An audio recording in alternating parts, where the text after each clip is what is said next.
बहुत टाइम बचाता है ये आपका, जल्दी क्विकली। इसके अलावा पोस्टमैन में बहुत सारी फैसिलिटीज़ हैं।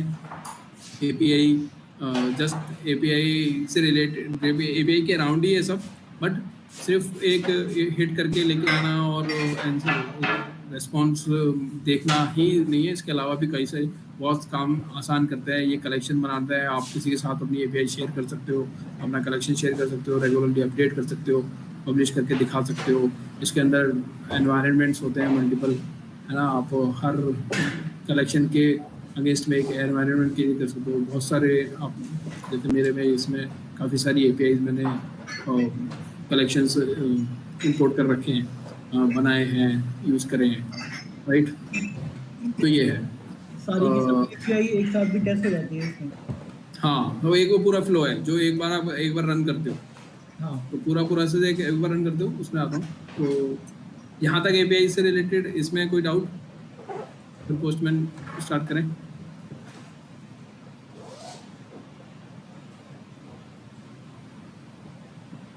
नहीं? No sir. ठीक है, तो पोस्टमैन सबसे चलो स्टार्ट करते हैं। कोई एक किसी को कोई प्रॉब्लम है जो पोस्टमैन को समझना चाहता है, वहाँ से स्टार्ट कोई बताएगा वो क्या समझना चाहता है सबसे पहले, कोई भी एक चीज़। इन्वायरमेंट से स्टार्ट कर दो सर। ठीक है, इन्वायरमेंट से। और कोई प्रॉब्लम? सर ग्लोबल वेरिएबल को सेट कर लेते हैं, टोकन सेट कर लेते हैं, वही चीज़ है इन्वायरमेंट। अच्छा, यहाँ पे इन्वायरमेंट। विशाल आपका, आपने रिसेंटली एपीआई टेस्टिंग करी है बिंग की। अगर सर इसमें अगर बेसिक से स्टार्ट करें, मींस इसके बटन्स के कहाँ पे क्या क्या होता है, तो वहाँ से स्टार्ट कर सकते हैं। ठीक है, चलो। तो सर प्रोजेक्ट क्रिएट करने से स्टार्ट कर दो कि कैसे प्रोजेक्ट क्रिएट करना है और उसके बाद फिर उसमें क्या करना है। ठीक है। प्रोजेक्ट क्रिएट करने से स्टार्ट करने में बहुत टाइम लगेगा, बट ठीक है, मैं कोशिश करता हूँ आपको शुरू से एक फील देने का कि क्या हो रहा है। ठीक है, सबसे पहले मैं स्टार्ट करता हूँ जो टाइप्स हैं हमारे पास। Just a minute.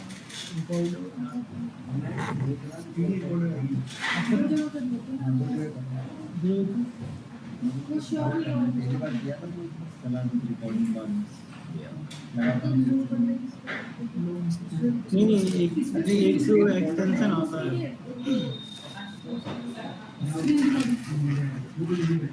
उसको बोल दो कॉल।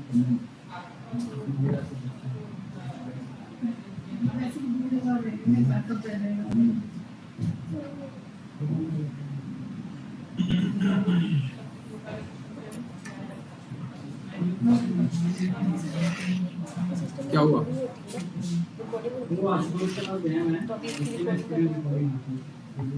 स्टार्ट कर दो, सब ये हो जाएगी, है ना।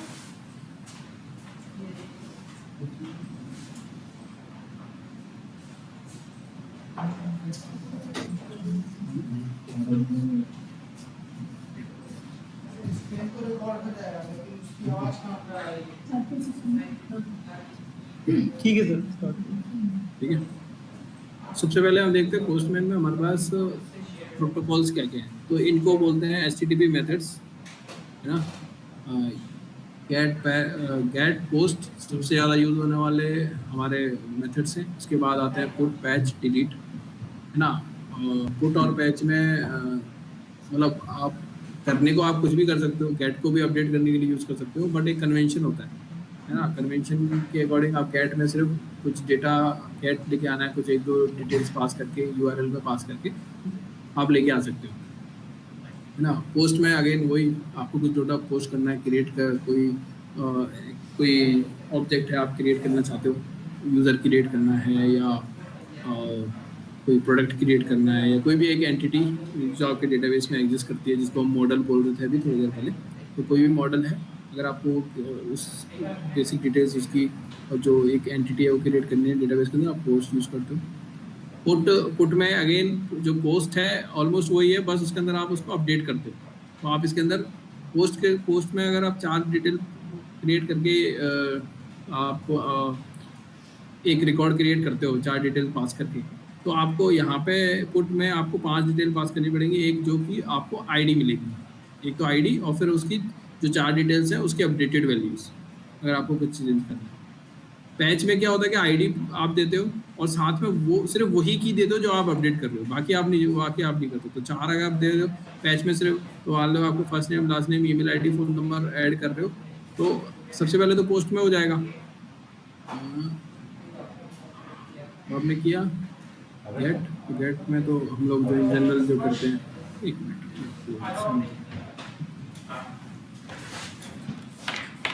यूज़ कर रहे हैं जैसे शॉपिंग रिसेंट, तो इसके तो ये यहाँ पर जो है वो हम लोग अपने सारे कलेक्शंस मैनेज करते हैं। ये कलेक्शन टैब है।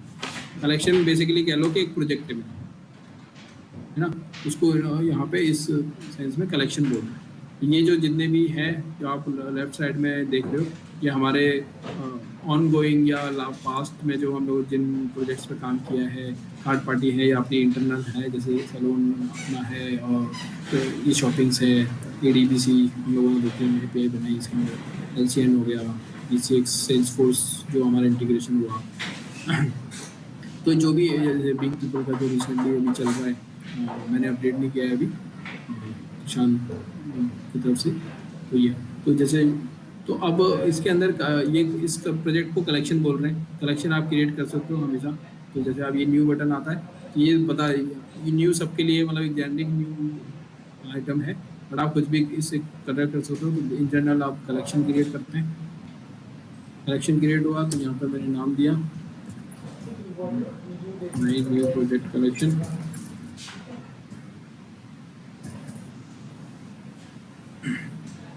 मैं अगेन ये बहुत ही वैसा है, मतलब आप इससे हटोगे और ये सेव हो जाएगा, ठीक है।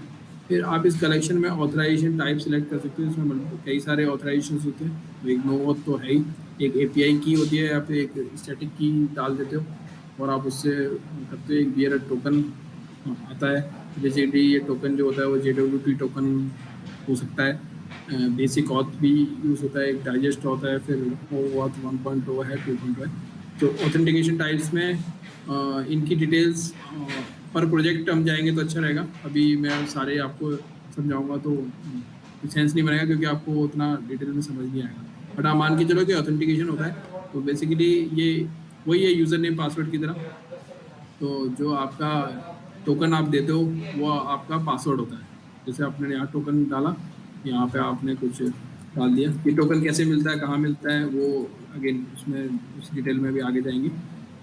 API की है, किसी ने आपके साथ API की शेयर कर दी, की डाला, वैल्यू डाला और सेट कर दिया, तो वो सेट हो जाएगा। अगेन वही यूज़र नेम पासवर्ड की तरह ही है। जो ऑथराइजेशन जो भी करते हैं, जैसे अभी हम लोग देख रहे थे मेल में, सबसे पहले किसी भी API को देखते हो तो पहले ऑथेंटिकेशन को समझना होता है कि वो क्या करते हैं। तो ये कह रहा है कि our API simplifies authentication by static API keys. तो मतलब जो API कीज है ना वो स्टैटिक रहती है, मतलब चेंज नहीं होती बार बार। कब चेंज होती है, वो बुलहॉन का एग्जांपल मैं आपको, जो मोस्ट कॉम्प्लेक्स एग्जांपल है ऑथ 2.2 फॉलो करते हैं उसमें, तो वो कैसे होता है और क्यों ऐसा करते हैं। कहीं इन्होंने स्टैटिक रखा हुआ है, तो क्या इनकी कोई सिक्योरिटी कंसर्न नहीं है जो इन्होंने स्टैटिक रख दिया है ना। और क्यों बुलहॉन इतना 2.2 फॉलो कर रहा है, जिसके अंदर हर थोड़े टाइम बाद की एक्सपायर हो जाती है, ऐसा क्यों करते हैं, उस पर भी आते हैं। तो सबसे पहले ऑथेंटिकेशन टाइप समझना होता है। तो इन्होंने यहाँ पे बोला है कि आप क्रिएट एक ऐप बनाओ, फिर जब आप ऐप मिलेगी तो आपको ये कुछ डिटेल्स मिलेगी, जिसके अंदर आपकी एक API की होगी। API की को आप सिंपली कोई भी रिक्वेस्ट करने जाते हो तो आपको ऐसे पास कर देनी होती है हेडर के अंदर, ऑथराइजेशन में API की, ऑथराइजेशन API की। तो ये जो हमारा प्रोसेस है, हम लोग यहाँ पे API की डाल अपनी वैल्यू डाल और सेट हो जाता है। ये प्रोजेक्ट लेवल पे आप सेट कर सकते हो। इसके अलावा आप रिक्वेस्ट लेवल पे भी एक्सेप्ट कर सकते हो। जैसे आपने यहाँ डाला, API की डाली, सेम चीज़ यहाँ आ जाती है ना। इसके अलावा आप हेडर में डाल सकते हो। जैसे हेडर में यहाँ पर बोल रहा है ऑथराइजेशन, इसमें एग्जाम ऑथराइजेशन यहाँ पे डाला, यहाँ पे हम अपनी API की डाल देंगे।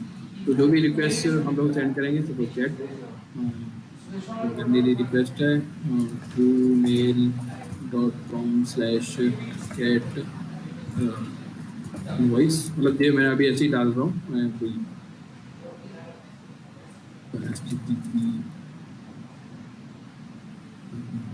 जो भी URL है गेट इनवॉइस किया।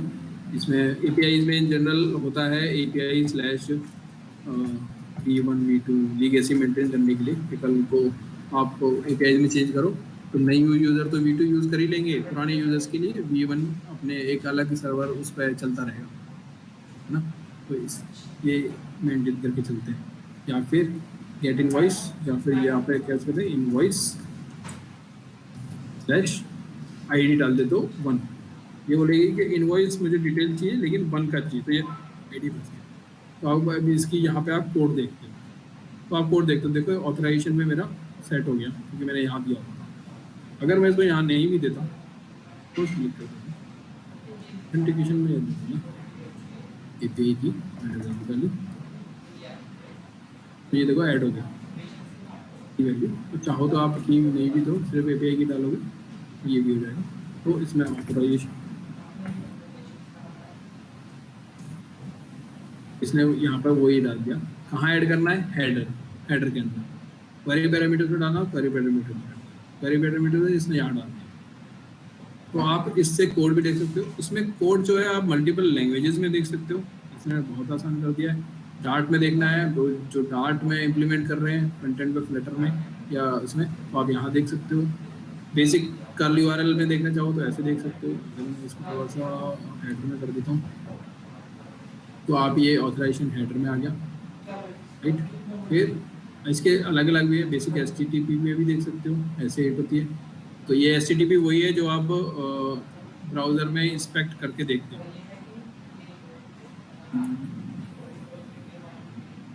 जैसे आप कोई हिट कर रहे हो, कोई भी चल रहा है ना,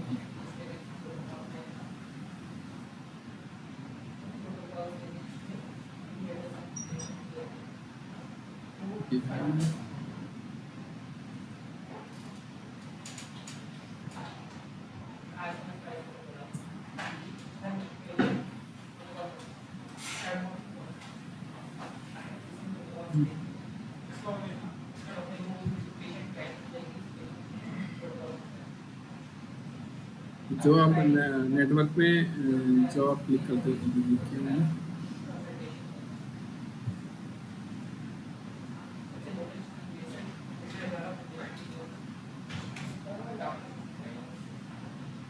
ये देख रहे हो, ये रिक्वेस्ट जा तो नहीं,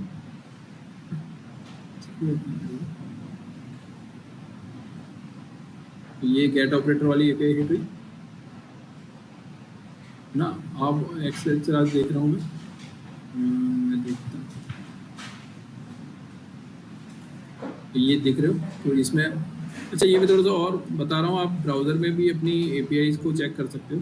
जैसे पोस्ट मेथड पोस्ट दिखा रहा है, स्टेटस कोड रिस्पॉन्स कैसा आया, URL क्या बनी, है ना, वैल्यूज़ मैंने क्या भेजी, तो मेरा नंबर गया, phone number with code, preview जो डेटा का प्रीव्यू बना। तो ये जो आप देख रहे हो, तो ये इसने थोड़ा सा स्ट्रक्चर करके दिखा दिया है।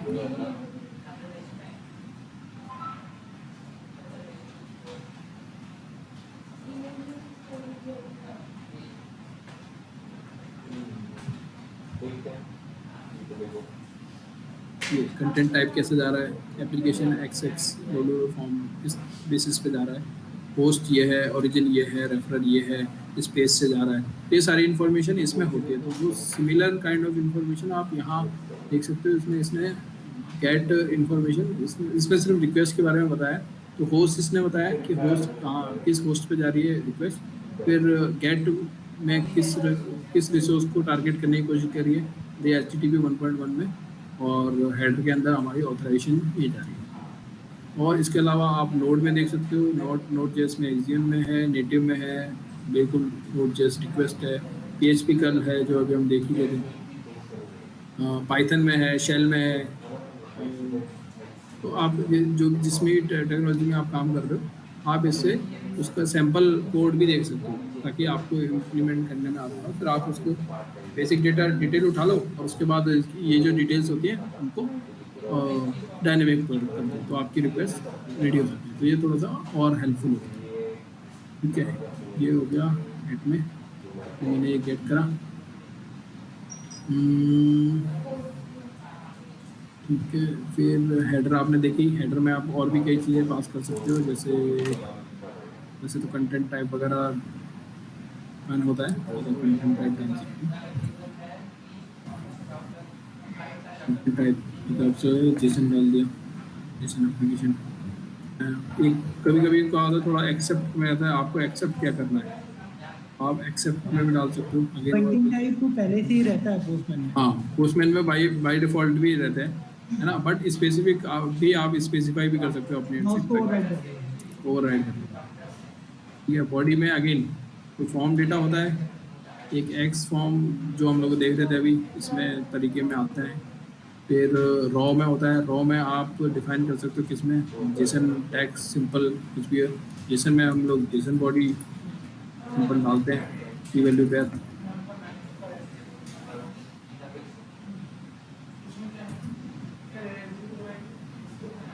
इसमें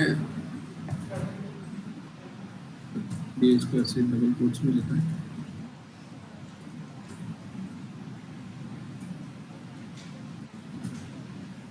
ठीक है, तो ये जैसे में आगा URL एक्स फॉर्म में अगेन की वैल्यू पेयर डालते हो आप। तो जब URL और इन सब में डालोगे तो वो एक्चुअली यहाँ दिखेगा नहीं। तो ये जो ये बेसिकली कब काम आता है, जब आप इसको पोस्ट कर दो। तो अगर आपको पोस्ट करना है इनवॉइस बेस्ट, पोस्ट करने पे आपको पता चलेगा कि आप एक्चुअली पोस्ट कर रहे हो। इनवॉइस अमाउंट डाल दिया, 1 करेंसी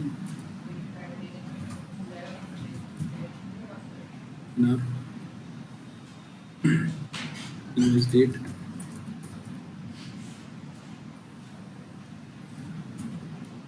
ऑफिस का फॉर्मेट डाल दिया कोई भी।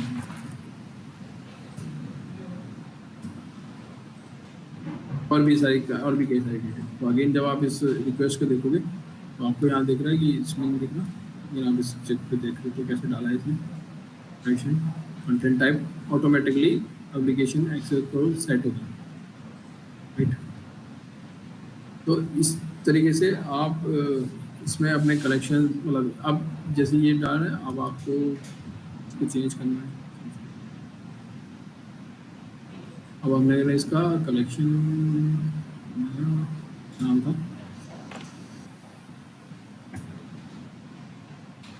इसमें कलेक्शन में सेव किया, ये आ गया। इसको आपको नेम चेंज कर दिया, ये इनवॉइस हो गया। तो मेरे यहाँ पे ये ऐड हो गया, राइट। इसको मैं डुप्लीकेट कर सकता हूँ, डिलीट कर सकता हूँ, और ऑप्शन है रिनेम कर सकते हो आप, डायरेक्टली यहाँ पे भी रिनेम कर सकते हो।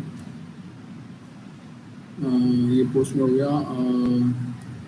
अगेन बॉडी में अगेन ये चीज़ें आती हैं, आपको फॉर्म में दोगे यहाँ पे,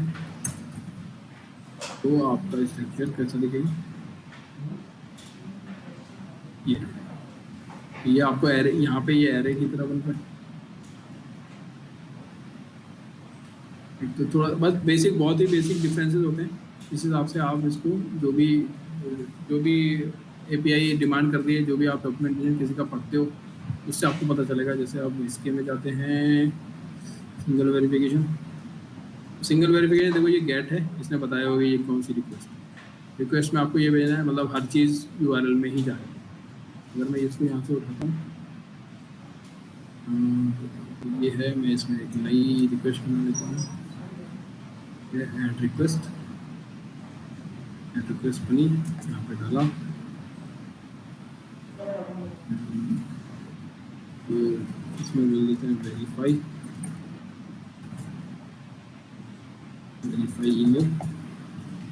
ईमेल करने के लिए।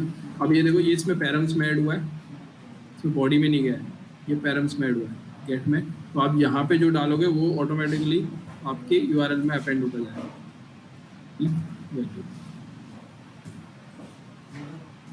तो इसमें आप वर्ड पैरामीटर डालते हो, आप यहाँ ऐड होगा। और अब इसको आप ये देखोगे तो इसमें एक्चुअली यहाँ पे पोस्ट पैरम्स वगैरह में कुछ नहीं जा रहा, जो कुछ भी है वो URL ही है, जो कि थोड़ा सी एनकोडेड है ना। अब इसके अंदर ऑथराइजेशन लेकिन अभी नहीं किया, तो ऑथराइजेशन में वो क्या बोल रहा है, ये जो उसने बोला था आपको सिर्फ कुछ नहीं करना, या तो हेडर में यहाँ पे भेज दो। उसने पहले ऊपर लिख रखा कि ऑथराइजेशन में हेडर में भेजना है। हाँ ठीक है, तो आप यहाँ क्या करोगे, बस ऑथराइजेशन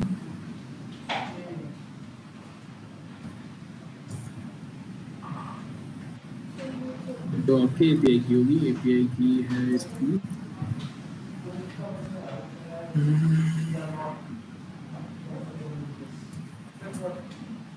वापस होगी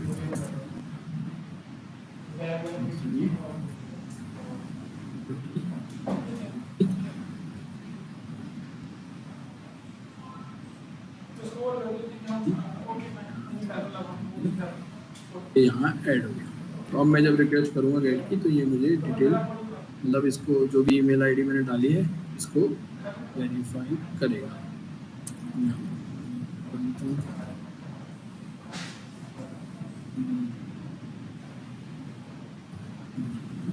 तो भी होगा, वैसे इसने एक्सेस टोकन में भी यहाँ पे भी डाल दिया है एपीआई को, तो आप यहाँ पे भी डाल सकते और tool.io के बाद में ना स्पेस है वो डिलीट कर देना। और हाँ हो। तो ये जो एपीआई है आईओ इसमें, तो अब ये चीज़ होती है। तो हमारी रिक्वेस्ट हम लोग ऐसे ऐसे जो उन्होंने सजेस्ट किया होता है डॉक्यूमेंटेशन में, हम लोग उसी हिसाब से डालते जाते हैं और अपनी रिक्वेस्ट बनाते जाते हैं। गेट है तो गेट वो डॉक्यूमेंटेशन है, और ये इन्होंने आइडियल रिस्पॉन्स भी भेजा होता है कि आप ऐसा करोगे तो 200 पे आपको ये मिलेगा, है ना, इसमें आपको ये मिलेगा, राइट। तो आप अपनी जो प्रोग्रामिंग है या बैकएंड में है, इस रिक्वेस्ट का हैंडल कैसे करना है वो आप इसके बेसिस पे कर सकते हैं। यहाँ पर ना एक कई बार ये रहता है ना डॉक्यूमेंट अपडेट नहीं रहता।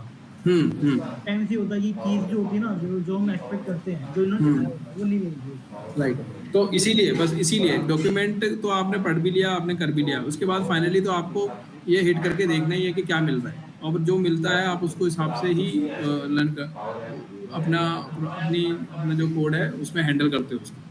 अब ये आ गया, तो अब जैसे हम लोगों ने ये किया, चलो मैं एक और कर लेता हूँ। ये की मेरा आईडी, ये स्टेटस वेरीफाई करता है, तो मैं एक और ऐड कर लेता हूँ रिक्वेस्ट।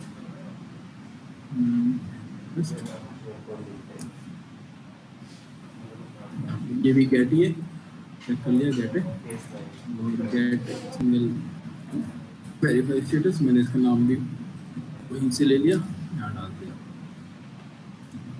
इसको कॉल कर सकते हो आप, इसमें कोई क्रेडिट कटेगा नहीं।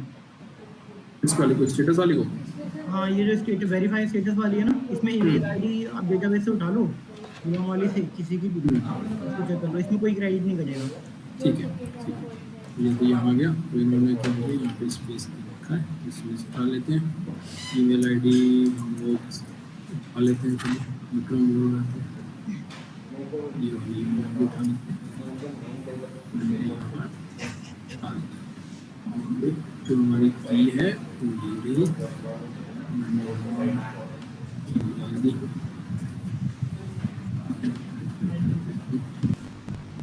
सेंड किया, मेरे पास आया value is not a number, इस चीज़ का नंबर मांग रहा है।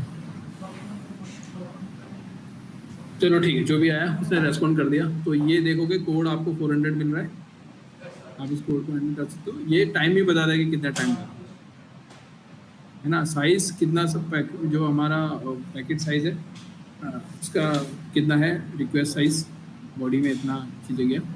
और आप चाहो तो इसको save as example, save as a file भी कर सकते हो। एग्जांपल क्यों करते हैं उसका भी मैं थोड़ा आगे बताता हूँ। कोड में बहुत यूज़ होता है, जैसे कि मैंने इसी में कर रखा है,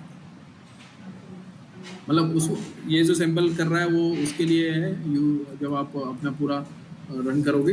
इसके अलावा सैम्पल का जो सेंस बनता है वो, जैसे कि मेरे को कैंडिडेट का करना है, तो मैंने क्या कर रखा है, ये सैम्पल कैंडिडेट डेटा सेव कर रखा है। तो मेरे को हर बार एपीआई हिट करने की ज़रूरत नहीं है, मैं इसको इसी डेटा को बार बार रीड कर सकता हूँ। जैसे मैंने यहाँ कर रखा है, मैंने क्या किया है, ये रहा। अगर रिक्वेस्ट अगर मेरी रन टेस्ट मैंने थोड़ा सा मेंटेन कर लिया आपने एंड पे, रन टेस्ट मेरा फ्लैग 1 है, तो मैं क्या करूँगा, रनिंग लॉक करा दिया मैंने, रनिंग ऑन टेस्ट डेटा का पास दिया, जेसन रीड किया और मैंने रेस्पॉन्स रेडी कर लिया। रेस्पॉन्स रेडी करने के बाद क्या होगा कि अब मेरा जो बाकी जो स्क्रिप्ट है वो उस डेटा पे चल जाएगी, मेरे को हिट नहीं करने की जरूरत पड़ी। क्योंकि कई बार क्या होता है, एपीआई की कुछ लिमिट्स होती हैं और एपीआई की कुछ कॉस्ट भी होती है। जैसे ईमेल, हम ट्रू मेल से ईमेल वेरीफाई करवा रहे हैं ना, तो हर ईमेल का एक क्रेडिट होता है, वो क्रेडिट क्लाइंट को परचेज करना पड़ता है। तो हम चाहते हैं कि मिनिमम से मिनिमम खर्चा करके हम लोग टेस्टिंग करें, क्योंकि डेवलपमेंट में अगर मैं करने जाऊंगा तो मेरे को पता नहीं कितनी बार क्लिक करना, हम लोग गिनते भी नहीं है जब हम अपना प्रोग्रामिंग करते हैं, है ना, अपना कोड। तो आप ये सैंपल की तरह भी कर सकते हो, तो जैसे ही ये आया आप इसको सैंपल कर सकते हो। ये तो एरर आया है तो इसके सैंपल की कोई जरूरत नहीं है, बट हाँ वैसे कर सकते हो कि 400 एरर आएगा तो ये एरर आएगा और मेरे को इसको हैंडल करना है, जैसे मैंने आपको कोड। अब ये एरर ना इसलिए दे रहा है कि इसमें ईमेल आईडी जाएगी, ईमेल नहीं जाएगी। वो जो ट्रू मेल से एक बार अच्छा। कॉल करते हैं ना तो नंबर देता है, वो इसके लिए बोल रहा है। मुझे भी ये तो नंबर देखा है, नंबर है अपना, ये ट्रू मेल ईमेल ये है, चलो ये वाले दे देते हैं।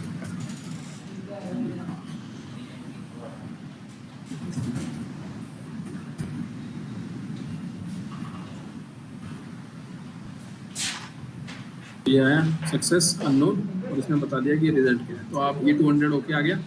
अब मैं इसको सेव कर सकता हूँ कि सैंपल रेस्पॉन्स एक्चुअली ऐसा आएगा। तो मैंने इसको सेव एग्जांपल। तो अब न्यू रिक्वेस्ट कर दी इसने। तो इसमें अब मैं जब भी इसको हिट करूँगा ना, तो ये मेरे को इसने बता दिया कि अगर आपने ये रिक्वेस्ट हिट करी थी इस डेटा के साथ तो आपको ये रेस्पॉन्स आएगा, है ना। इसके अलावा आप इसको सेव एज अ फाइल कर सकते हो, रेस्पॉन्स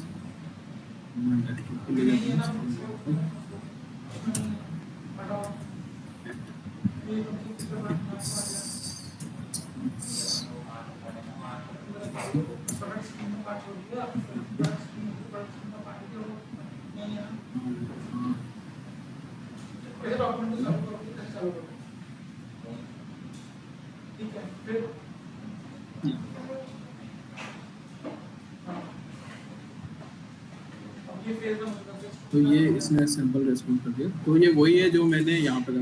एक्चुअली मैंने ऐसे ही किया।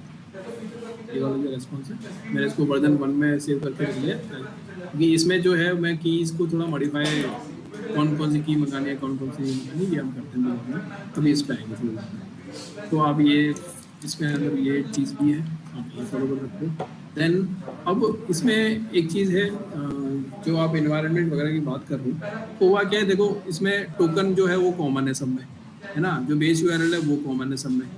तो इन और जो कॉमन बहुत सारी चीज़ें होती है, तो उसको करने के लिए क्या करते हैं, हम लोग एक नया एनवायरनमेंट बना लेते हैं। जैसे इसमें गए एनवायरनमेंट के अंदर, ये मेरे इतने सारे अभी के एनवायरनमेंट है, आप न्यू करो, अगेन न्यू एक जेनरिक वो खुलेगा, आपको करना है एनवायरनमेंट। तो मैंने बनाया न्यू, सॉरी इक्वल के लिए मैं कर लेता हूँ ट्रू मेल नाम दे दिया। इसी तरह वेरिएबल सेट करती हूँ, तो मैं करता हूँ मैं पीस यूआरएल में मैंने यहाँ से ये वाली जो यूआरएल है, अब देखोगे API v1 ये भी कॉमन ही है, तो मैं यहाँ तक ही ले लेता हूँ। ये आ गया, मैंने इसको इनिशियल वैल्यू यहाँ सेट किया, ये ऑटोमेटिक फिल हो जाएगी। फिर मेरा हो जाएगा API। तो कॉमन चीज़ें होती हैं, हम उनको क्या है एनवायरनमेंट वेरिएबल में सेव करके रख लेते हैं, बार बार मेरे को डालने होता है। ये कर लिया मैंने, इसको सेव कर दिया। अब तो जब इसको देखूँगा, इसमें देखूँगा तो मेरे कैमरा में ट्रू मेल, तो ये आ गया ट्रू मेल ENV, मैंने इसको सिलेक्ट कर लिया, ठीक है। तो इसको मैं एक बार के लिए क्लोज कर देता हूँ। अब यहाँ पर ये जो है, मैं इसकी जगह क्या करूँगा, डबल करली ब्रेसेस के अंदर अपनी की का नाम दे दूँगा, जैसे मैंने डाला था API। जैसे ये ऑरेंज हो जाए ना तो समझ जाओ, और इस पर आप होवर करोगे ना तो आपको दिखा देगा कि ये वैल्यू पिक कर रहा है कि नहीं कर रहा। तो अगर तो गलती से मैंने मतलब मल्टीपल एनवायरनमेंट का मैंने गलत सिलेक्ट कर रखा है, तो मैं अगर इसको करूँगा तो इसको नहीं मिल रही, और हो सकता है इस एनवायरनमेंट की भी अब एक एपीआई की हो, तो गलती ना पकड़ना। बट इन जनरल क्या हो रहा है कि अब रेड कर देता है वो, ये मिल ही नहीं रहा है, एक्चुअली डिफाइंड नहीं है, अनरिजॉल्व वेरिएबल। तो आपको स्ट्राइक होना चाहिए, अच्छा हो सकता है कि मैंने एनवायरनमेंट चूज नहीं करा या फिर मैंने की का नाम ही गलत डाल दिया। तो मैं एनवायरनमेंट स्विच कर लेता हूँ, एनवायरनमेंट स्विच हो गया। और एक हो गया बेस यूआरएल, बेस यूआरएल यहाँ तक है अपना हैंडल, मैं यहाँ तो ये मैंने ऑलरेडी किया, इसमें आ गया। और फाइनली आप अगेन कोड देख सकते हो, कोड में बराबर वैल्यू आ गई है, ठीक है। तो ये सेट हो गया, मैं इसको एड करके देख लेता हूँ वापस, तो वही रिजल्ट आ गया, सक्सेस आ गया, टर्मिनेट ओके। तो हुआ क्या, इसने ये जो वेरिएबल्स ने इसने आसान कर दिया। तो अब मैं क्या करूँगा, यहाँ पे भी यही करूँ। तो अगर वेरिएबल अगर सिंपल है कि जो हम लोग कोड में करते हैं, अपने एक वेरिएबल बना लेते हैं, कांस्टेंट रख लेते हैं, वो कांस्टेंट सब जगह यूज होते हैं, वैसे ही कंसेप्ट पे ये यहाँ पे डाल दिया।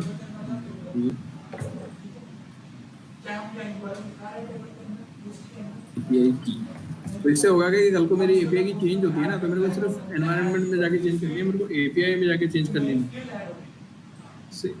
तो जितनी भी एपीआई होंगी उनमें बेस यूआरएल सेम होगा, जो कॉमन होता है उसको आप बेस यूआरएल बना लो, और ये ऐसे चलता है। ऑथेंटिकेशन इसमें ही होगा। अब ये तो हुआ है सबसे, ये मैंने जो ट्रू मेल वाला है ये बहुत सिंपल एग्जांपल है, इसके अंदर सारी रिक्वेस्ट भी गेट की हो रही है ना। ऑथेंटिकेशन भी सिर्फ सिंपल एक एपीआई की से हो रहा है। रिस्पॉन्स भी बड़ा सिंपल सा ही आ रहा है, सिंगल वैल्यू, मतलब सिंगल वैल्यू मतलब सिंगल लेवल, डीपनेस इसकी सिर्फ एक ही है, सारी चीज़ आपको एसी पे मिली है, हालांकि इससे कोई फर्क नहीं होगा। ये वेरीफाई के स्टेटस में देखना क्या रिस्पांस दे रखा हूँ। वेरीफाई के स्टेटस में ये ना, जिन्होंने ये दे रखा है, चीज दे रखी है, और अभी वहाँ पे तीन की। तो इन्होंने सिर्फ यही दे रखा है, स्टेटस, रिजल्ट और ईमेल आईडी। तो सर्वर स्टेटस भी अलग दे रखा है, स्टेटस अलग दे रखा है। जैसा विक्रम बोल रहा है अपने एक्सपीरियंस से, कई बार एपीआई डॉक्यूमेंट अपडेटेड नहीं होता, इसीलिए ये पोस्टमैन है, आप पोस्टमैन में इम्प्लीमेंट करो, ज़्यादातर केसेस में रिजॉल्व हो जाती है चीज़ें, ठीक है। तो ये तो सिंपल था। अब थोड़ा सा कॉम्प्लेक्स पे चलते हैं, जैसे हमारा है सबसे प्यारा बुलहन। तो जैसे थोड़ा सा मैं स्ट्रक्चरिंग के बारे में बता देता हूँ। तो हम लोगों ने ये ग्रुपिंग कर ली है, शॉपिंग्स में जैसे की है, तो यूज़र से रिलेटेड सारी एपीआईज को हम लोगों ने यूज़र फोल्डर में डाल दिया है। तो ये सिर्फ वैसा ही फोल्डरिंग स्ट्रक्चर है जैसा कि हम लोग नॉर्मली फॉलो करते हैं अपने सिस्टम में, डेस्कटॉप में, अपने मोबाइल में। तो जस्ट वो सिंप्लीफाई करने के लिए कहाँ कि हम उनको पता रहे कि हमारी कौन सी एपीआई कहाँ मिलेगी, जैसे कंपार्टमेंट बनाना, उसको थोड़ा सा स्ट्रक्चर करने वाली बात है। कोड में भी हम लोग ऐसे ही करके चलते हैं कि जो हमारी एपीआई होंगी उसके आगे, सबके आगे स्लैश लगा हुआ, जैसे स्लैश लगा हुआ, मतलब यूज़र लगा हुआ, यूज़र लगा हुआ है ना। स्टोर में जब आप जाओगे, क्रिएट स्टोर, सर वो लॉगिन वाली पेमेंट टेस्ट दिखाना, उसका बता दो। हाँ वो उसी पर दोनों पर है ना। तो जैसे आप करोगे तो ये स्ट्रक्चर कंपार्टमेंट, तो ये जब आप इस तरह की एपीआई बनाते हो, स्ट्रक्चर करते हो, कॉमन बनाते हो, सेटिंग्स का अलग बना लिया है ना, ओपन, तो ये जो स्ट्रक्चरिंग होती है ये बताता है कि आप कितना मतलब बहुत ही सिंपल सोच रहे हो और चीज़ों को सिंप्लीफाई करके रखते हो अपने एंड पे भी, कोड में भी। और जब आप ये जो कोड में आप बनाते हो वही एपीआईज में आपके ये दिखता है कि आप कैसे रखते हो सिंपल चीज़। यूज़र में हर में यूज़र प्रीफिक्स लगेगा, उसकी एपीआईज होंगी। प्रोडक्ट है तो प्रोडक्ट चेक करोगे तो सबके आगे प्रोडक्ट लगा हुआ, get product, get ID, get by ID हम लगा दिया। अच्छा एक चीज़ और करता हूँ, जैसे मैंने ये लोकल यूआरएल लिख लिया है ना, तो अगर मैं इस पर जाऊँ, जैसे मुझे ये मिल नहीं रहा तो क्योंकि मैं शॉपिंग्स वाले उस पर नहीं, मैं शॉपिंग्स को गया, शॉपिंग्स वाले एनवायरनमेंट में अगर मिल जाएगा, अब मेरे को मिल जाएगा। तो मैं क्या करता हूँ, जब मैं टेस्ट कर रहा होता हूँ तो मैं लाइव यूआरएल तो है ही, तो मैं अपने आगे एक ये उसको लोकल इस तरह का भी रख लेता हूँ। और आपका एक इन जनरल कन्वेंशन अपना लोकल बना सकते हो कि आप क्या फॉलो करना चाहते हो, अंडरस्कोर लोकल करना चाहते हो या अंडरस्कोर एल ही करना चाहते हो, है लोकल पहले लिखना चाहते हो। बट आपको जब आप कंसिस्टेंटली फॉलो करोगे तो आपको बार बार ये एनवायरनमेंट में जाके देखने की जरूरत नहीं पड़ेगी, अच्छा लोकल यूआरएल के लिए क्या की मैंने सेट की है, क्या कर रखा है, बाकी सब वही रहता है। ठीक है, एक चीज़ ये है। अच्छा तो अब आते हैं हमारा बुलहन। तो ये न्यू बुलहन है, इसके अंदर हम्म, इसके अंदर फॉलो होता है ऑथ 2.2, जो जो हमारा ऑथेंटिकेशन हो रहा है वन, मतलब सिर्फ सिंगल एपीआई की से, जो यहाँ पे उन्होंने लिख दिया कि आपको जैसे आप ऐप बनाओगे आपको एक ही की मिलेगी। इसमें ऐसा नहीं होता। इसमें सबसे इसमें भी एक ऐप तो बनानी पड़ती है, और ऐप बनाने से के बाद आपको मिलता है क्लाइंट आईडी और क्लाइंट सीक्रेट। क्लाइंट सीक्रेट करने के बाद आपको ये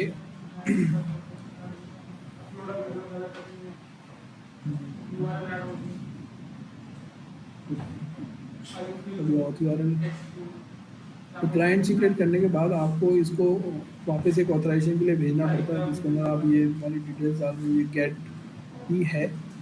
और जब आप इसको हिट करते हो तो आपको रिस्पॉन्स में एक कोड मिलता है। कोड को आप भेजते हो टोकन गेट करने के लिए। ये वाला जो कोड होता है वो होता है जो फर्स्ट यूआरएल आप हिट करते हो, वो ब्राउज़र में हिट होती है। वैसे इसमें भी कर सकते हो, है ना, रेफरल में विक्रम ने उसको इस कोड में ऑटोमेट किया हुआ है। तो हम लोग कर देते हैं अभी connection get refresh token token get और कोड। तो वही एपीआई बनती है हमारी, यूआरएल बनती है, हम लोग उस पर कॉल मारते हैं। तो जो विक्रम ने इसमें क्या किया है, जहाँ पर रीडायरेक्ट किया गया है उस यूआरएल को पास कर लेता है और उसमें से क्वेरी उठा लेता है, क्वेरी पैरामीटर्स में से फिर कोड निकाल लेते हैं। तो कोड बेसिकली ये ऐसा निकल के आता है। वो जब हम और इम्प्लीमेंट करेंगे, मैं थोड़ा और मैं बता देता हूँ सर क्या हो रहा है।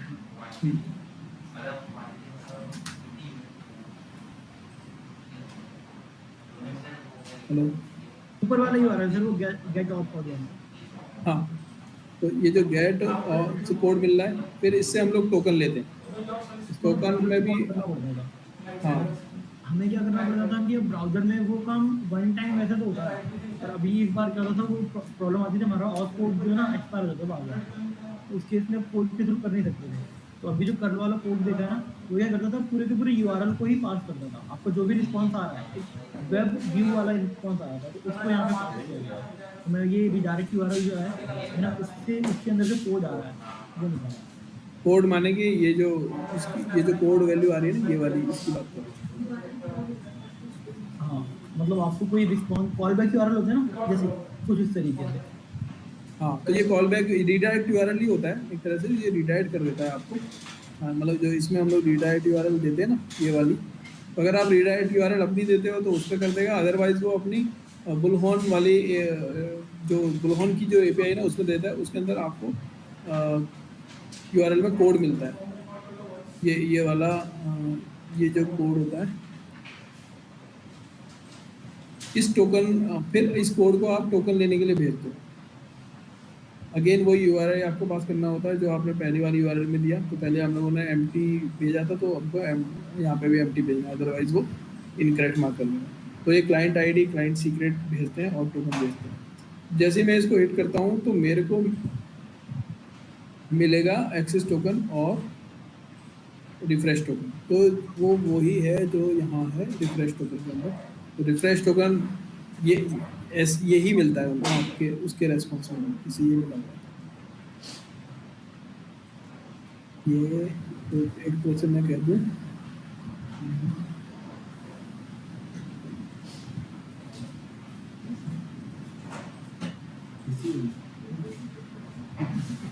यहाँ मिल जाएगा। फिर क्या करते हैं हम लोग, तो इसमें अब जो मैं अभी थोड़ी देर पहले विक्रम बोला था कि ये समझा दो, वो ये है। तो इसके अंदर पोस्टमैन में ये फैसिलिटी भी बहुत बढ़िया है कि आप क्या कर सकते हो। वैसे तो यहाँ पे ये बता रहा है कि कैसे करना है, या आपको कोड करने में स्निपेट्स देता है कि आपको क्या करना है।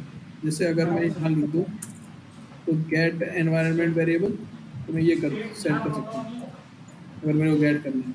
अगर मेरे को सेट करना है तो मैं ये कर सकता हूँ, सेट वेरिएबल की, जो मैंने यहाँ कर रखा है सेम, ये एक ही चीज़ है। अब पोस्टमैन, पहले पोस्टमैन लिखते थे, अब इन्होंने उसको भी शॉर्ट कर दिया, इसको पीएम ऑब्जेक्ट बना दिया। तो ये और ये ऑब्जेक्ट एक ही बात है। और इन्होंने थोड़ा सा सेट एनवायरनमेंट, सेट और गेट, इन्होंने एनवायरनमेंट को भी एक ऑब्जेक्ट बना दिया। तो अब ये कर सकते इस तरीके से समझो कि डेप्रिकेटेड फंक्शन है। हाँ, तो ये हम लोग यूज़ करें थोड़ा सा वो है वो यहाँ वर्जन। तो आप इसको एनवायरनमेंट को सेट कर सकते हो। तो अगेन जो आप रेस्पॉन्स बॉडी से जो रीड करते हो वो जेसन होगा। जेसन में आप मैं चेक कर रहा हूँ कि एक्सेस टोकन है या नहीं। अगर एक्सेस टोकन है तो मैं एक्सेस टोकन एनवायरनमेंट वेरिएबल के एक्सेस टोकन में स्टोर कर देता हूँ और रिफ्रेश टोकन को रिफ्रेश करता हूँ। तो होता क्या है कि जब मैं इसको देखूंगा ना तो मुझे ये ऑटोमेटिक फिल मिलेंगे एक्सेस टोकन और रिफ्रेश टोकन। ठीक है, ये बहुत ही सिंपल सा कोड है, बेसिकली जेसन ही है। मैं आप सबके लिए एक बार इसको यहाँ डाल देता हूँ। वैसे आपको किसी भी एपीआई में आप देखोगे, शॉपिंग्स वाली एपीआई में है, कहीं एक और दूसरी एपीआई के अंदर भी है, ये तो फॉलो कर सकते हो। तो ये सिंपल था क्योंकि इसमें जेसन डेटा के अंदर ही एक की थी जो कि मैंने आपको बताया यहाँ पे। इसमें सिंगल ऑब्जेक्ट में ही है। अगर ये किसी मतलब अगर कोई चीज़ ऐसे भी आती है, अच्छा इसको एडिट नहीं करता तो जैसे ये है, अगर ये ऐसा आता थोड़ा सा कॉम्प्लेक्स आता फिर इसके अंदर फॉर वैल्यू की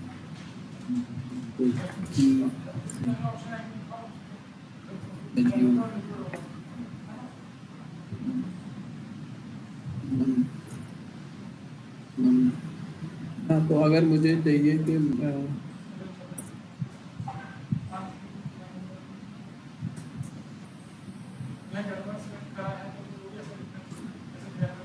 तो मुझे अगर 1 की वैल्यू चाहिए होती तो अगर ये रेस्पॉन्स होता मेरा, अगर डेटा के अंदर मुझे 1 की वैल्यू चाहिए तो ऐसे मुझे कुछ नहीं करना, मुझे यहाँ जाना है।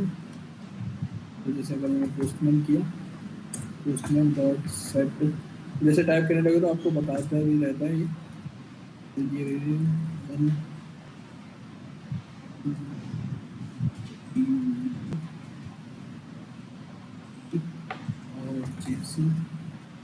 जेसन जो डेटा है मेरा, इसके अंदर हमारे पास डेटा है और उसके अंदर मेरे पास 1 है, ये जो है राइट। तो जैसे हम लोग जेसन किसी भी जेसन वर्क है जब मैं सेट करूँगा तो ये जाके ऐसे सेट हो जाएगा। ये वैल्यू आपको यहाँ एनवायरनमेंट में डिफाइंड नहीं है, बट जब हम लोगों ने यहाँ सेट किया तो वो सेट हो जाएगा राइट। मतलब जैसे ज़रूरी नहीं है कि ये सेट हो सकता है मैंने शुरू में ये BH rest token access token कुछ भी नहीं डाला था, मैंने सिर्फ auth token rest URL client ID client secret डाला था तब तो ये ऑटोमेटिक क्रिएट भी हो जाता है। ज़रूरी नहीं है कि उसका पहला होना हो, ऐसा नहीं बोलेगा कि ये की एग्जिस्ट नहीं करता, तो अब यहाँ डाल सकते। ये एक बहुत अच्छी चीज़ है इसके अंदर, आप इसका यूज़ कर सकते हो। ठीक है, इसमें टेस्ट में जाता है ये पोस्ट पैरामीटर, याद रखने के लिए बता रहा हूँ टेस्ट। देखिए प्री रिक्वेस्ट स्क्रिप्ट भी होता है। प्री रिक्वेस्ट पे आपको कुछ और करना है, पहले स्क्रिप्ट जब मैं जैसे सेंड करूँगा ना उससे पहले आपको कुछ करना है ना। तो इस स्क्रिप्ट में क्या होता है, वैसे तो टाइम वगैरह तो ये सब नोट करके बता ही देते हैं, अब चाहो तो एक टाइम वेरिएबल सेट कर सकते हो और फिर जब रेस्पॉन्स आएगा तब आप उसके टाइम को नोट कर सकते हो कि क्या कब क्या हुआ है। मतलब होता है, मतलब प्रॉपर एग्जांपल अभी मेरे पास नहीं है क्योंकि ऐसे मैंने कभी इसको यूज़ नहीं किया, बट ये होता है आपको कुछ करना है, कुछ मतलब रिक्वेस्ट करने से पहले कुछ चेक करना है, वैलिडेट करना है कि जैसे अब क्लाइंट आईडी है, क्लाइंट आईडी के अंदर कुछ, या फिर ये कह लो कि हम लोग वैलिडेट कराते हैं ना चीज़ों को, जैसे वेरिएबल है और सपोज यहाँ पे मैं अमाउंट भेज रहा था, अमाउंट चाहिए मुझे 1 मतलब इंटीजर में चाहिए, तो प्री स्क्रिप्ट में आप क्या कर सकते हो, अमाउंट इसको यहाँ पे चेक कर सकते हो कि आप जो वेरिएबल भेज रहे हो रिक्वेस्ट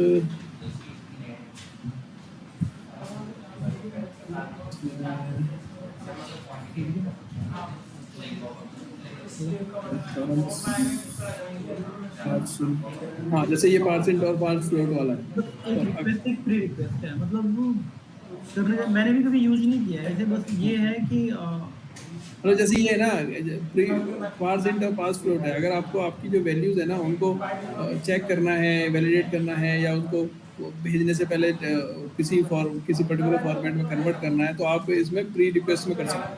इस तरह से मान लो जो आपको करेंट डेट भेजनी है सर्वर, तो क्या है कि सर्वर तो सर्वर की डेट है। अगर मान लो सर्वर साइड लैंग्वेज जैसे PHP है, वहाँ से डेट उठा रहे हो तो आपको सर्वर की डेट देगा। बट क्लाइंट साइड यहाँ से भेजोगे तो जो आपके सिस्टम की डेट है यहाँ से देगा। आपकी कंडीशन मान लो ये है कि आपको डेट भेजनी है सिस्टम की, तो सिस्टम की डेट कैसे उठाओगे? तो फिर आपने कोई वेरिएबल ले रखा है और आप चाहते हो कि रिक्वेस्ट सेंड होने से पहले मेरा जो वेरिएबल है वो इन्वायरमेंट वाला वेरिएबल है, उसमें मेरे सिस्टम की करंट डेट चाहे।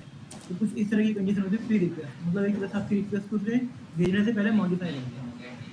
तो थोड़ा कुछ चेंज करना है तो आप कर दें। ऐसे बहुत ज़्यादा ज़रूरत पड़ेगी नहीं अभी इसका। हाँ, मतलब इसका यूज होता नहीं है इतना काफ़ी। तो आप ज़्यादातर ये टेस्ट यूज़ करोगे आपके ऑथराइजेशन पैरामीटर्स या बॉडी हेडर्स। तो आपने ये देख किया एनवायरनमेंट वेरिएबल सेट करना है या करना है, टेस्ट कैसे करना है, ये मैंने आपको सैंपल कोड भेज ही दिया है। आप इसको यूज़ करके हमेशा अपने सेट वेरिएबल सेट कर सकते हो। जैसे मैंने रिफ्रेश में किया है, जैसे रेस्ट में भी किया है। जैसे अगर मैं रेस्ट करूँगा तो एक्सेस टोकन, ये मेरी एक और API है, रेस्ट टोकन ला कर देती है। तो होता क्या है कि सिर्फ एक्सेस टोकन लेने से काम नहीं बनेगा।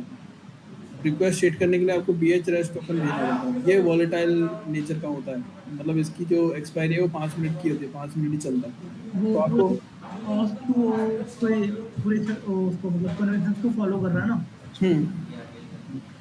तो ये इसके अंदर क्या होता है कि सिक्योरिटी पर्पज़ के लिए जो आपके API जो हिट करते हैं वो 5 मिनट तक ही चलेगा, उसके बाद वापस उसके लिए आपको वापस हिट करना पड़ता है। अगर मैं इसको हिट करूँगा तो मेरे को ये रिस्पॉन्स आएगा। अगेन मैंने इसके अंदर भी टेस्ट लिखा हुआ है, तो ये क्या करता है, रिस्पॉन्स को पास करता है। अगर BH रेस्ट टोकन एग्जिस्ट करता है तो मैं BH रेस्ट टोकन में एंटर करता हूँ। फिर जाके जब मैं गेट डेटा कर रहा हूँ ना, तब मैं इसको BH रेस्ट टोकन को भेजा, तो मैंने यहाँ सेट कर दिया। तो एक तरह से क्या हुआ, मेरे को सिर्फ बारी बारी करके ये हिट करना है और ऑटोमेटिकली मेरे को जब मैं ये हिट करूँगा तो मेरे को BH रेस्ट टोकन मिल जाएगा। ये ऑथराइजेशन है इसका, तो हेडर में भेज रहा हूँ है ना। और अगर मैं इसकी रिक्वेस्ट भेजूँगा, देखूँगा तो देखो BH रेस्ट टोकन पिकअप हो गया, BH रेस्ट टोकन की के नाम से, जो कि सेट है मेरे इस वेरिएबल में, और जो कि सेट हुआ था जब मैंने ये रेस्ट URL वाली API हिट करी थी उसके कारण। तो एक से स्ट्रीमलाइन कर दिया इसके प्रोसेस। आपने कॉपी करके रखना नहीं है, वहाँ पे डालना, वहाँ पे डालना, ये ऑटोमेटिकली आपके लिए एनवायरनमेंट में सेट कर देता है। तो ये क्लासिक एग्जांपल है बुलहॉर्न ऑथ 2.2 का। इसका फ्लो में कई सारे, मतलब बार बार 3-4 बार बुलहॉर्न से कनेक्ट करना पड़ता है आपको, है ना। एक सबसे पहले एक ऐप लेवल पे जब आपको कोड चाहिए होता है, यूज़र लेवल पे एक तरह से, है ना। फिर उसके बाद एक ऐप लेवल पे जो क्लाइंट आईडी क्लाइंट सीक्रेट के थ्रू हम टोकन गेट करते हैं। फिर एक BH रेस्ट टोकन जो गेट करते हैं वो रिक्वेस्ट लेवल है, जब आप भेज रहे हो तब आपको अपने आप को ऑथेंटिकेट कराना, ऑथराइज करना। तो पहले आपने यूज़र को ऑथेंटिकेट कराया, फिर आपने ऐप को ऑथेंटिकेट कराया, फिर फाइनली जाके आपने रिक्वेस्ट को भी ऑथेंटिकेट किया। तो ये 3 लेवल के ऑथेंटिकेशन लेवल है। वो इसलिए करते हैं कि वो डाटा, जो उनका डाटा है वो बहुत बड़े बड़े यूज़ का काफ़ी कॉन्फिडेंशियल डाटा है, ईमेल है, उनका फ़ोन नंबर है, उनके एड्रेसेस हैं और भी ऐसी इन्फॉर्मेशंस हैं। तो ये लोगों की पर्सनल इन्फॉर्मेशन है, ये नहीं जानी चाहिए, है ना। तो इसलिए उन्होंने इसको इतना सिक्योर कर रखा है। जबकि हम लोग ट्रू मेल में देख रहे थे, ट्रू मेल में ऐसा कुछ है नहीं। ट्रू मेल में सिर्फ हम एक ईमेल आईडी है जिसको वैलिडेट करा रहे हैं, है ना। तो उसके यूसेज में ऐसा कुछ कॉम्प्लेक्सिटी है नहीं, इसलिए उन्होंने उसको सिंपल ही रखा है, राइट। तो जो जिस तरह का डेटा कोई प्लेटफॉर्म होल्ड कर रहा है उसकी ऑथेंटिकेशन, उसका ऑथराइजेशन प्रोसेस उतना ही थोड़ा सा अच्छा होना चाहिए और होता है ना। हम लोग अपनी APIs को सिक्योर करते हैं JWT टोकन के साथ।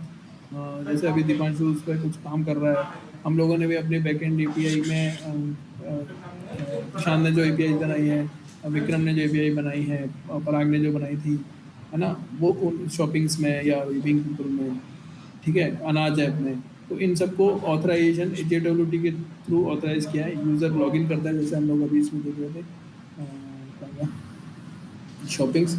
तो जब हम यूज़र लॉगिन करता है, पहले लॉगिन करता है, हाँ, फ़ोन नंबर, ये जो फ़ोन नंबर डालता है, फिर हम टेस्ट में देखते हैं क्या आता है, हमारे पास एक टोकन आता है, तो टोकन हम सेट कर देते हैं।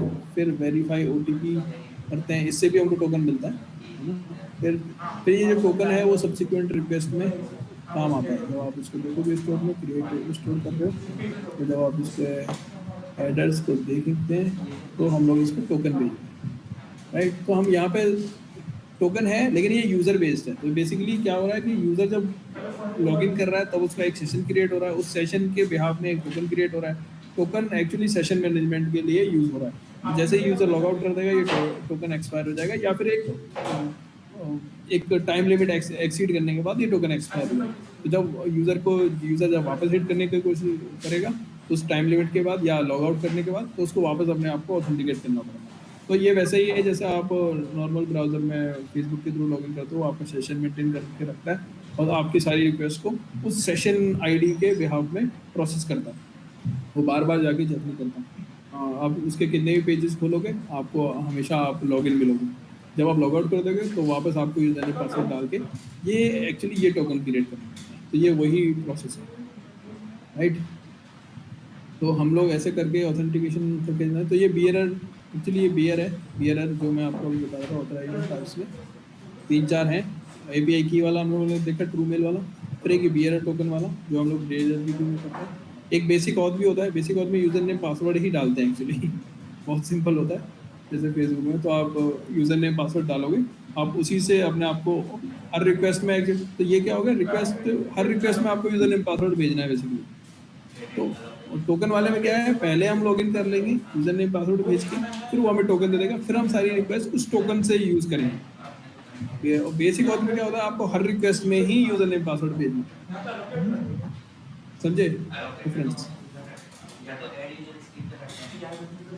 हेलो, क्लियर है? क्लियर हाँ। तो एपीआई की हो गया, बियरर टोकन हो गया, बेसिक ऑथ हो गया।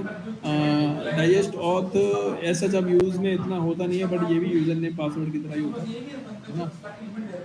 एक डालना तो यूजर नेम पासवर्ड ही होता है। इसके अंदर कई बार क्या होता है, यूजर नेम नहीं होता, सिर्फ पासवर्ड होता है। तो पासवर्ड ही क्या होता है, वो की होती है सिंपल। तो इन जनरल अब डाइजेस्ट बहुत कम यूज़ होता है, पता नहीं कहाँ होता है। मैंने अभी तक 8-10 साल से तो यूज़ कर रहा हूँ, मेरे को डाइजेस्ट ऑथ कभी मिला नहीं है, बट होता यही है। उसके अंदर यूज़र नेम ज़रूर नहीं होता, पासवर्ड भी, सिर्फ आप पासवर्ड से भी काम चला सकते हैं, है ना। फिर आता है ऑथ 1.0। ये तो बहुत ही सबसे खतरनाक अगर कोई है ऑथराइजेशन का फ्लो, तो ये ऑथ 1.0 है। पराग रो गया था इसमें सही बता रहा हूँ, किसी दिन मैं आपको बताऊंगा तो आप भी रो जाओगे, सिर्फ सुनने में रो जाओगे आप।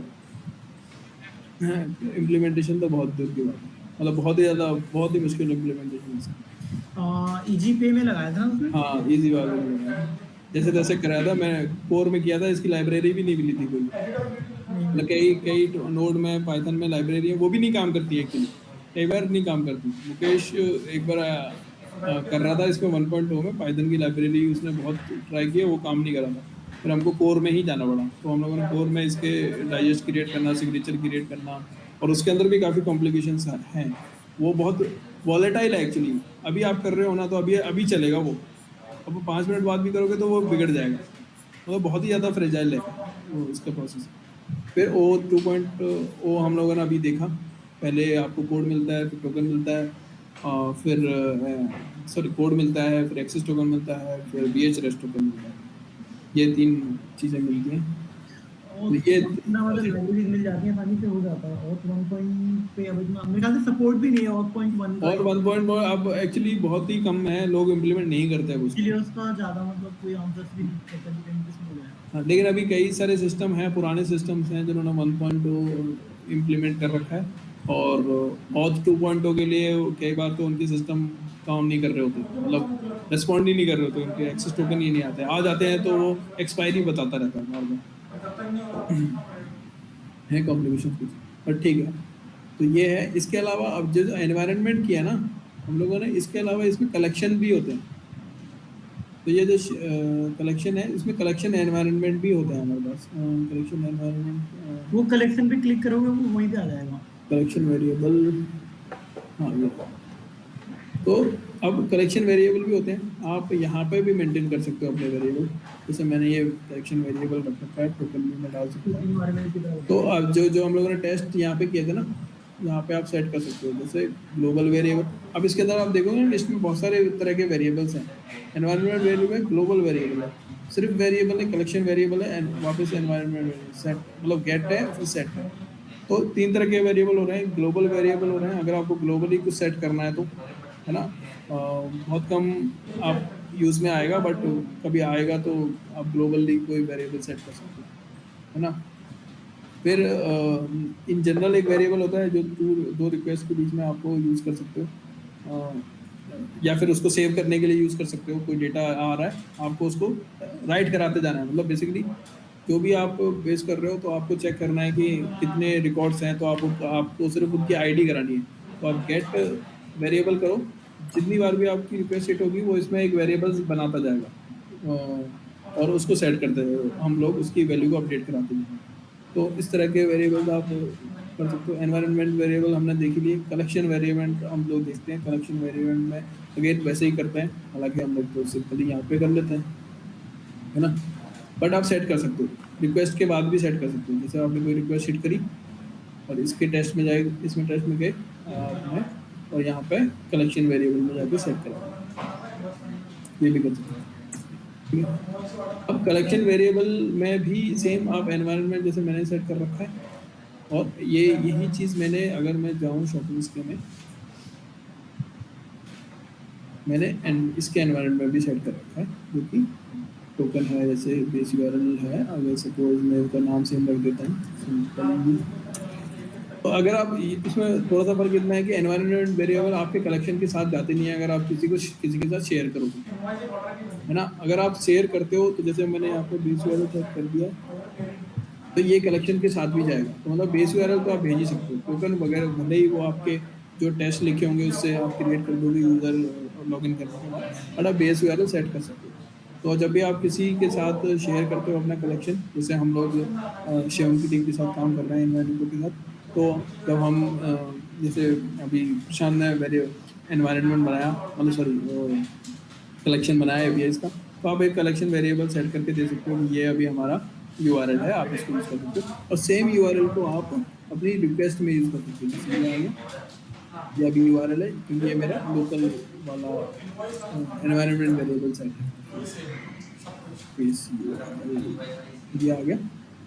अब देखो इसमें C दिखा रहा है और ऑरेंज कलर का दिखा रहा है, तो C मतलब होता है कलेक्शन वेरिएबल, ठीक है। और अगर यही आप देखोगे URL, तो ये E दिखा रहा है, तो ये एनवायरनमेंट वेरिएबल, ठीक है। तो अब आपके लिए एक सवाल बनेगा कि अगर कलेक्शन वेरिएबल और एनवायरनमेंट वेरिएबल दोनों में सेम की एक ही की डिफाइंड है, तो कौन सा ओवरराइड करेगा, मतलब कौन सा पिक करेगा? एनवायरनमेंट वाला सर इन्वायरमेंट वाला ओवरराइड हो जाए, मतलब कलेक्शन वाला पिक होगा या एनवायरनमेंट वाला पिक होगा? कलेक्शन वाला पिक होगा। तो मतलब बताओ, एनवायरनमेंट को प्रायोरिटी है कलेक्शन को? कलेक्शन चलो ठीक है, आप खुद करके देख लो, मैं तो नहीं बता। ठीक है फिर, ठीक है भाई, करके देख लेना, मुझे भी बताना, है ना। तो ये हैं कुछ बेसिक्स, और जो मैं सोचता हूँ ये काफ़ी कुछ है जो आप यूज़ करने वाले हो या करोगे। किसी का कोई सवाल है इसमें? नहीं, मतलब मेरा नहीं है। विशाल, जो आशुतोष, दीपांशु, सपना? No sir. अच्छा, इसमें सर मैं एक स्ट्रक्चर जो फॉलो करता हूँ, लाइक प्रोडक्ट्स का फोल्डर है, तो उसमें गेट ऑल प्रोडक्ट्स से मैं सिर्फ ना जो मेथड होता है सिर्फ वही लिखता हूँ, ना कि मतलब प्रोडक्ट्स इसके आगे ऐसा कुछ लिखता हूँ। क्योंकि जैसे ये, प्रोडक्ट, हाँ, क्योंकि प्रोडक्ट का कलेक्शन है तो जाहिर सी बात है प्रोडक्ट के लिए ही होगा, हाँ करेक्ट, है। तो इसलिए मैं सिर्फ मतलब जो मेथड नहीं होता सिर्फ उतना ही लिखता हूँ, बाकी कुछ एक्स्ट्रा अगर होता है तो फिर मैं डिस्क्रिप्शन में लिख देता हूँ। राइट। तो अब देखो दो तरीके होते हैं, तो आप तो या तो फोल्डर बना लोगे, तो फोल्डर से पता चल रहा है कि अगर स्टोर के अंदर अगर क्रिएट है तो वो स्टोर के लिए ही होगी। अब जैसे LCN है, LCN में जिन्होंने भी ये सब शुरू में API बनाई थी, उन्होंने बहुत ही रायता फैलाया हुआ है, कुछ भी फोल्डर स्ट्रक्चर नहीं फॉलो किया हुआ।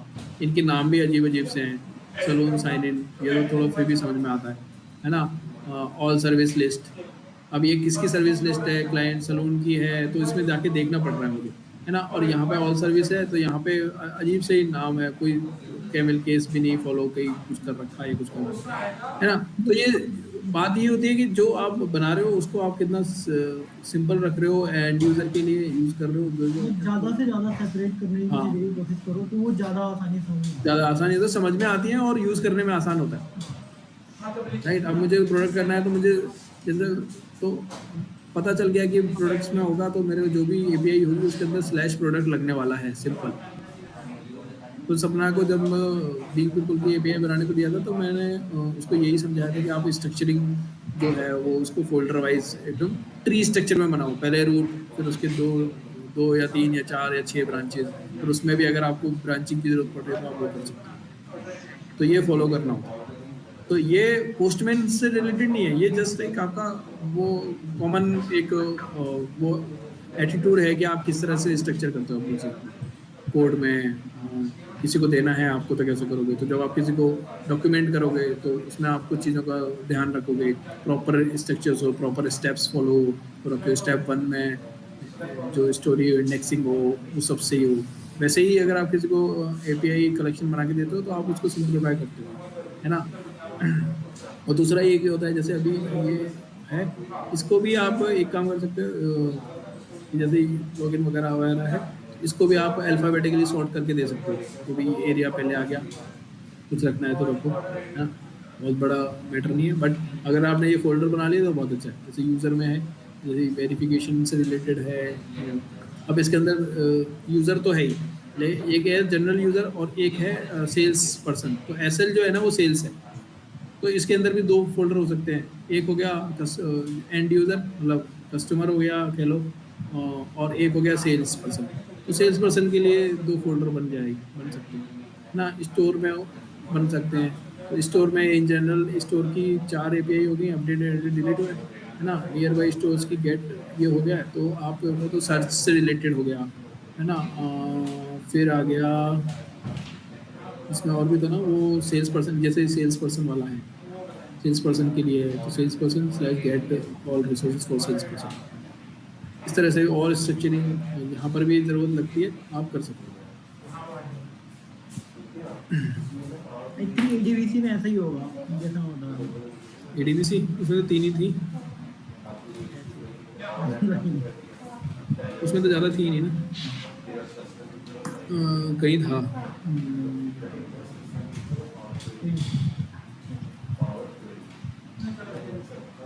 काफ़ी ज़्यादा बनाए हुए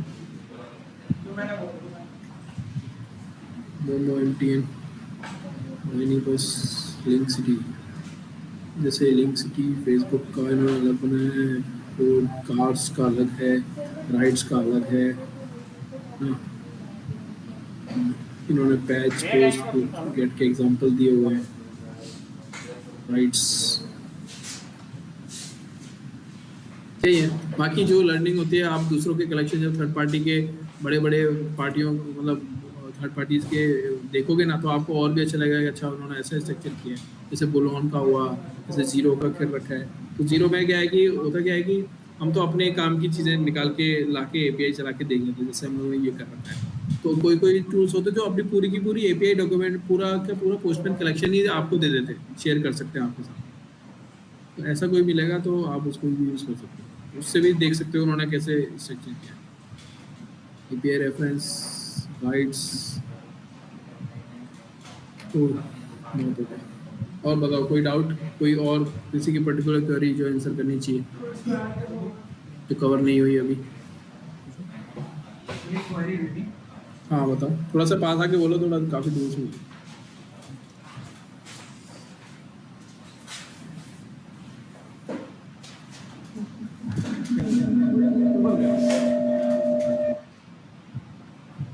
सर आवाज आ रही है? हाँ अभी आई। तो आज सर मैंने अभी जैसे बिग पीपल की टेस्टिंग की, तो मैंने ये प्री रिक्वेस्ट स्क्रिप्ट और ये टेस्टिंग टेस्ट का जो सेक्शन है इसमें मैंने कुछ नहीं किया, मतलब सेंड पे क्लिक कर रहा था मीन्स वैल्यू डाल के। जरूरी नहीं जैसे यूज़ करना, आपकी रिक्वायरमेंट है तो यूज़ करो। बट मीन्स मैंने इसके बारे में पढ़ा तो ये भी कोई टोकन डिजिटल टोकन पास हो रहा है ना, तो इसमें क्या हो रहा होगा कि उन्होंने स्क्रिप्ट टेक्निक होगी, इसमें टोकन आपको मैनुअली लॉगिन वाली एपीआई में टोकन मिलेगा और फिर वो आपको मैनुअली इन्वायरमेंट में जाके सेट करना पड़ेगा। और यहाँ पे स्क्रिप्ट डालने का मतलब वो चीज़ ऑटोमेट होता अभी एक तरह से ऑटोमेशन वो ऑटो टेस्टिंग ऑटो हो गया। मैं जैसा आपने बताया था बस सेंड पे क्लिक करो मतलब वहाँ पे वैल्यू डाल के यहाँ पे टेस्ट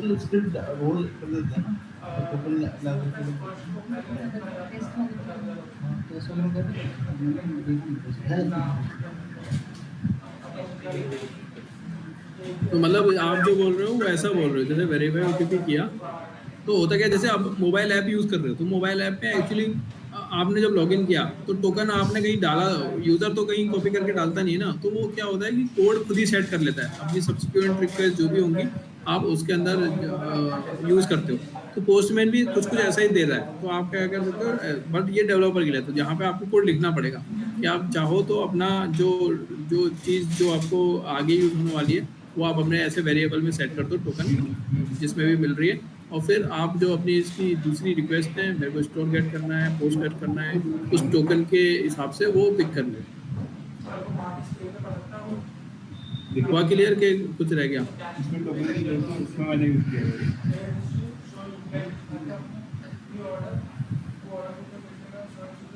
क्या डाउट था वैसे, मैं समझा नहीं।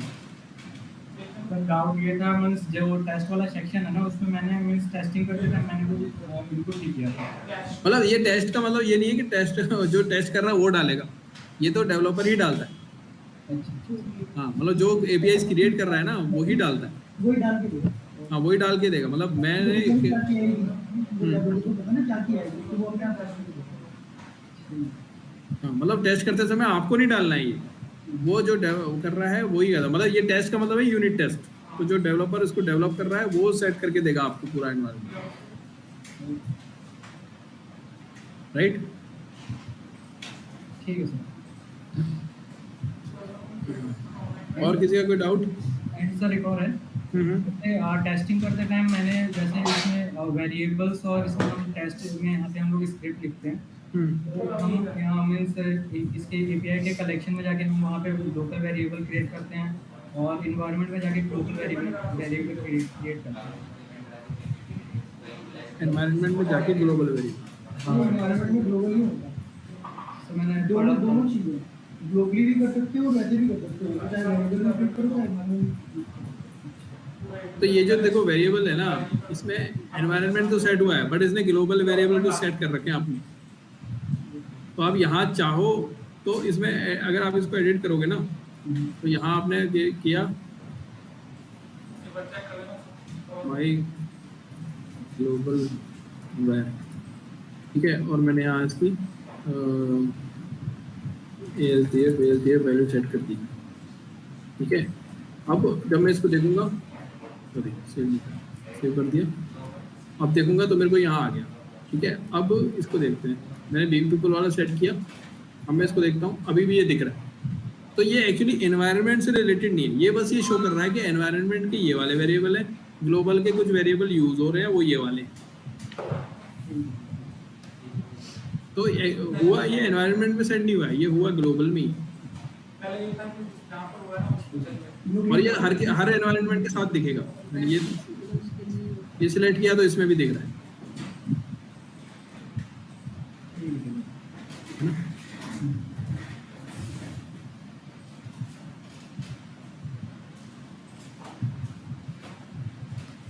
ठीक है, और बताओ।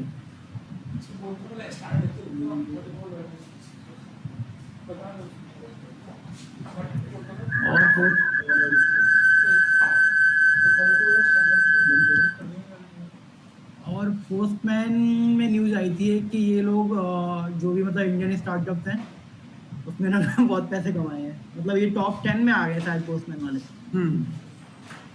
पोस्टमैन तो मतलब प्योर टेक है, मतलब ये तो मेरा आइडियल स्टार्टअप मानता हूँ।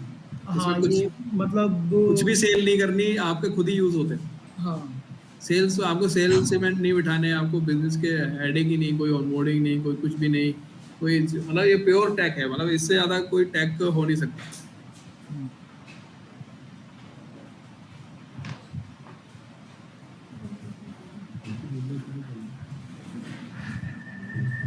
चलें फिर ऑफ करें आज के लिए फिर, और बाकी किसी को भी पोस्टमैन से डाउट हो, है ना, आपस में पूछ सकते हो, विक्रम से पूछ सकते हो, मेरे से पूछ सकते हो। सर मेरा एक डाउट था।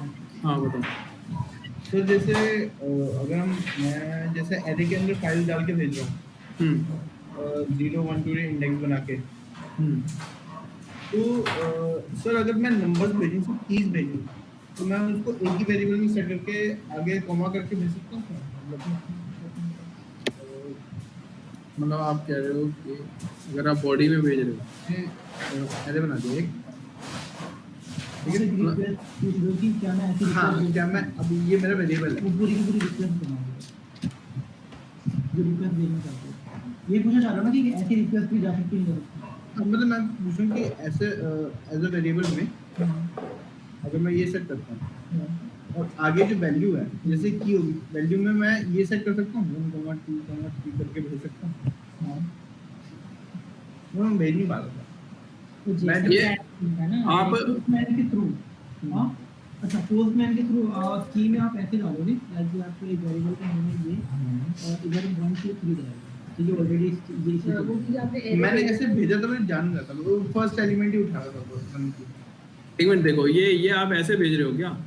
हाँ सर तो अगर आप इसका कोड देखोगे तो आपको कैसे भेज रहा है? हाँ तो ये क्या करता है, ये जो आप जब भी आप इस वैल्यू में डालोगे ना तो ये एज ए स्ट्रिंग ही लेगा। या आपको दिखने में लग रहा है कि ये एरे है, बट ये एरे है नहीं, ये इसके लिए स्ट्रिंग ही है। ठीक है, अगर तो सर- आपको सर मैंने जो ब्रैकेट है वो मैंने की के पास लगा है, देन हाँ, आगे नहीं तो वो यहाँ पे लगेगा। हाँ सर मैं यही पूछ रहा था कि जैसे आपने की 0 पे 1 भेजा है, अगर मैं की पे मतलब सिर्फ ब्रैकेट रखूं 0 ना रखूं और उसके आगे 1 2 कर दूं तो ये एज एन एरे ही जाएगा क्या? कि मेरे को ऐसे ही भेजने पड़ेगा एरे को, की 0 फिर की 1 पे वैल्यू। हाँ, आपको ऐसे ही भेजना पड़ेगा। आप अगर HTML फॉर्म भी सबमिट करते हो और किसी एक की के लिए एरे जाता है, तब आप जब उसको भेजोगे ना तो वो ऐसा ही दिखेगा आपको, यहाँ पे दिखेगा। और ये अगर URL एनकोड है, फॉर्म डेटा करोगे टिकटिंग तो सिस्टम अगर मैं इसको की पहला दे दूं, मेन था फ्रेश डेस्क, फिर टिकटिंग सिस्टम था, फिर एक मार्केटिंग CRM में, एक सेल्स CRM में, IT मैनेजमेंट में, एक सॉफ्टवेयर। और देखो अब इसमें जा रहा है। तो अब जब आप अपनी रिक्वेस्ट में देखोगे ना, जब आप फॉर्म सबमिट करोगे और एरे भेजना चाहते हो, है ना, किसी वैल्यू को, तो जब आप फॉर्म लिखते हो ना, तो आप ये देखोगे कि send an array in the form।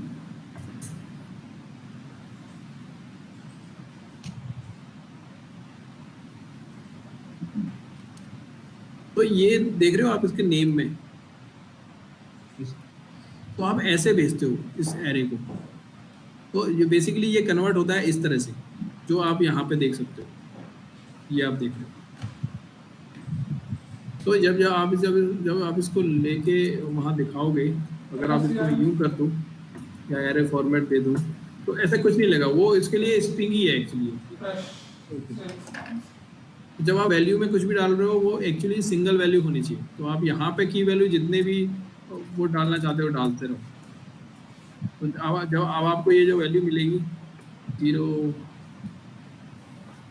0 0 0, तो आपको इसको इस की में जब आप देखोगे तो ये देखो ना की, तो बेसिकली एरे जो है ना वो की है। तो जब आप इस की को सही से डिफाइन करोगे तब आपको ये वैल्यू सही से मिलेगी, राइट। और इसको जब इसमें कर लेते हैं हाँ, तो ये ऐसा मिलता है। URL एनकोड कर लिया, की 0th इंडेक्स पे 1 और की फर्स्ट इंडेक्स पे 2। तो ये आप यहाँ भेज रहे हो, अगर आप इसको जेसन में कन्वर्ट करते हो तो ऐसा मिलता है, फॉर्म 0। और जब आप नेम के करते हो, जब आप एक्सपेक्ट करते हो कि ये एरे होने वाला है, तो आप कमेंट में ये एरे ऐड कर देते हो, इसलिए मैं स्टार्ट तो आप उसके फिर 4 वैल्यूएबल बना सकते हो। इन्फोसिस कहाँ पर है? इन्फोसिस पे इन जनरल हम एक नाम से एक ही फील्ड बना सकते हैं, राइट, बट आप एरे बना सकते हो। तो यही रिप्रेजेंटेशन है। तो आपको एरे करना है तो आपको की जो की नेम है ना उसको एरे बनाना, वैल्यू को एरे नहीं बनाना। ठीक है, ठीक है। तो जब आप इसको गेट करोगे तो वो ऐसा मिलेगा आपको बैकएंड पे। तो फील्ड नेम एक ही होगा, वो एरे मिलेगा।